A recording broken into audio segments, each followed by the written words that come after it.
Nebraska had a couple big time players go down with injury versus Illinois last Friday. So in today's video, I'm going to give you a complete injury update. Who got hurt for the Huskers? When are they expected to return? And everything else you need to know. So really quick, we have a lot to talk about. Hey, if you're excited about seeing Nebraska get a bounce back victory this Saturday versus Purdue, I know I am. Hit that like button. And hey, if you're new to the channel or it's a returning viewer, make sure to subscribe. I post daily Nebraska football content. Nobody else on Husker YouTube does that. So make sure to subscribe. You will not regret it. But without further ado, let's get into it, going over an update around Nebraska's injury situation.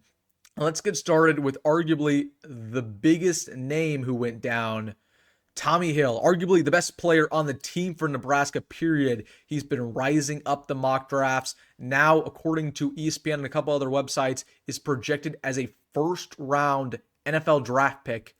He went down in the first half versus the Illini. Now, the university originally ruled it as a concussion, as a head injury. Matt Rhule later clarified it was a foot injury, and that is not a very good sign for Tommi Hill. So he was not even questionable. The second he went out, he got in street clothes. He did not return versus Illinois. And the fact that not only is he dealing with that injury, but he's also dealing with a foot injury, I do not expect to see him versus Purdue, let alone even Rutgers.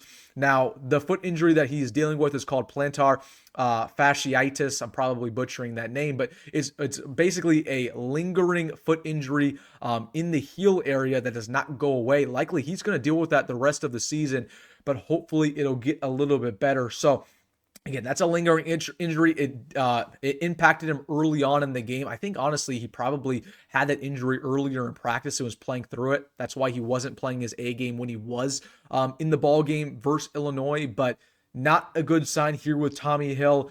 Again, I do not expect to see him versus Purdue. That's not official, but I don't expect to see him then. I probably won't expect to see him against Rutgers, and that means Sia Wright is next up in that cornerback room. I don't think that's the worst thing in the world. Sia Wright balled out versus Illinois.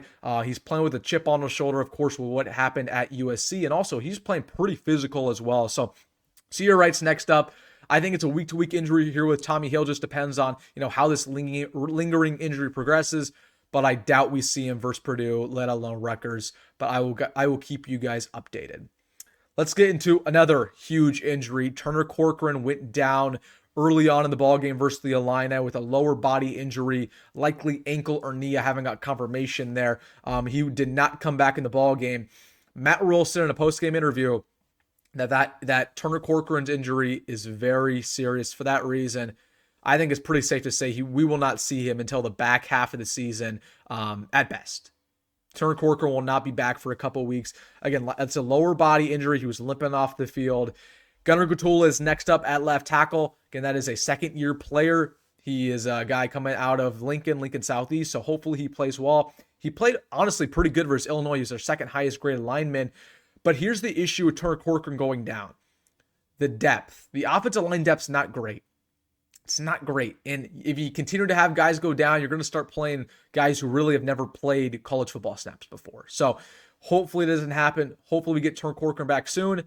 But with the way that Matt Rhule talked about it, and with what we saw when he went down, Turner Corcoran will not be back for a couple weeks. That is almost certain. So Gunnar Guttula will step up there at left tackle, and a couple other guys who had some injury scares. Deshaun Singleton went down with injury. He did return to the ball game, so that is a good sign. And then Jamari Butler, same thing there, went down and then came back in the ball game versus Illinois. But that's not a great sign given those guys have a pretty extensive injury history. Of course, Deshaun Singleton was out for the majority of last year. And then, Jamari Butler, you just have to go back to last week. He was out last week with injury. So both those guys got a little banged up versus the Illini. They're going to be ready to go next week. So don't worry about that. But man, you just got to stay healthy. You got to stay healthy because the Big Ten is a battle of attrition. Whoever can stay healthy throughout the year, the longest, will win, and they're going to be in the mix for not only the playoff, but potentially winning a national title. Now, am I saying Nebraska will be in the mix for either? No. But if we want to win 8-9 games this year, it's in our best interest to stay healthy. And hopefully we see these guys come back very soon because both those guys are big losses. Big losses. And hopefully, again, they come back soon, but hopefully the depth stands up as well. I feel good about Sear Wright. I feel good about Katula. We'll see how they play. All right, I want to give you guys an update there around that injury situation. I'm sure we're going to get some more clarification throughout the week from Matt Rhule, but those guys probably will not be back anytime soon. Let me know what you think in the comment section below. Hey, if you made this far in the video, make sure to hit that like button and subscribe. And as always, folks, go Big Red, go Matt Rhule, and see you in the next one.